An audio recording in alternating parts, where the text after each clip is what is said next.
Lagi nating naririnig na ang kahulugan ng kapayapaan ay pagkakaroon ng katahimikan at kaayusan mula sa kaguluhan. Ngunit may mga taong ang definisyon nila sa salitang kapayapaan ay higit pa sa nais nating matamo. Iba-iba man ang ating interpretasyon sa salitang ito, iisa lang ang ating hangad, ang matamo ang kapayapaan. Ating tunghayan ang isang dokumentaryo na inihanda ng Nankalubasaan National High School, SDO Urdaneta City. Malimit na eksena na nagtuturuan ang magkapatid sa mga gawaing bahay at pagtitinda sa kanilang munting negosyo, habang ang ina ng tahanan ay nakahiga dahil sa sakit na kanser. Ano pong naramdaman nyo nung nalaman nyo pong may sakit po kayong cancer? Siyempre natakot ako at nagutok ako. Hindi ko naisip ng tao na ganito ang klaseng karamdaman. Sa dinami-dami ng tao sa mundo, pa talaga ang nagkaroon ng itong sakit. Ano-ano naman po ang naging epekto nito sa buhay ninyo nung kayo po ay nagkasakit? Siyempre unang-una inisip ko kapanganan ng aking mga anak. Inisip ko kung paano ko sila matutulungan sa kanilang pag-aaral. Paano ko sila malagaan ng mabuti bilang ina ng tahanan. Dahil sa aking karamdaman, hindi na ako makapaghanap buhay na mag-ayos.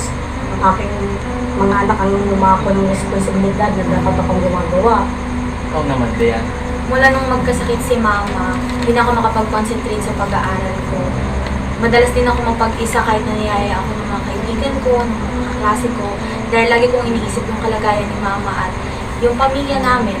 At dahil rin sa sakit ni mama at sa gamutan niya, madalas kapos kami sa pera. Paano nyo po hinarap ang pagsubok na ito? Marami pa akong pangarap sa buhay, lalo na sa aking mga anak. Nilakasan ko ang aking loob upang labanan ang aking karamdaman. Sumagaling ako ng chemotherapy. Inis ko ang hirap at sakit upang malampasan ang labang ito. Naging inspirasyon ko ang aking mga anak.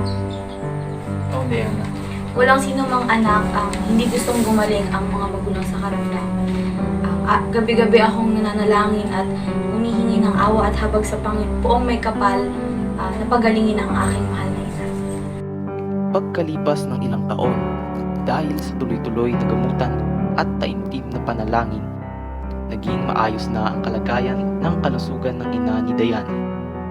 Napagtagumpayan ng kanyang ina ang pinakamatinding laban ng kanyang buhay.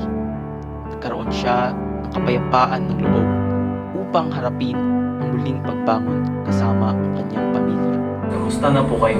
Sa awa ng Diyos, magaling na ako, nakabalik na ako sa paghahanap buhay. Naging maayos ang lahat, naalagaan at nagagabayan ko na ulit ang aking pamilya, lalo na ang aking mga anak. Ikaw naman, Dayan. Kamusta ka na? Ayos naman po ako. Ayos na rin po ang lahat dahil gumaling na si mama. Nagkaroon na po ako ng peace of mind at bumalik na rin yung sigla ko sa pag-aaral.